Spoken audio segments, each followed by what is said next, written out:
I am the Tofu Golem. Please enjoy the video.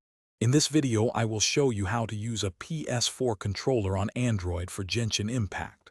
First, ensure your Android device's Bluetooth is turned on. Then, put your PS4 controller into pairing mode by simultaneously pressing and holding the share button and the PlayStation button for about 3 seconds until the light bar flashes.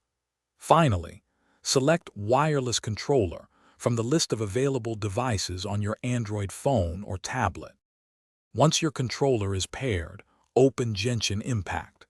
Head into the game settings, which you can usually find by tapping the payment icon. Look for the Controls or Controller section. It's important to confirm that the game recognizes your PS4 controller and that the input method is correctly set to Controller to ensure seamless gameplay and responsiveness.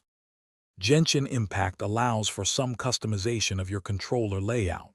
Within the Controls section, you might find options for key bindings or button mapping. Here, you can reassign specific actions to different buttons on your PS4 controller.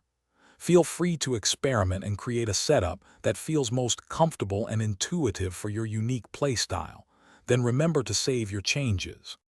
For the best experience, always make sure your PS4 controller is fully charged before you begin playing.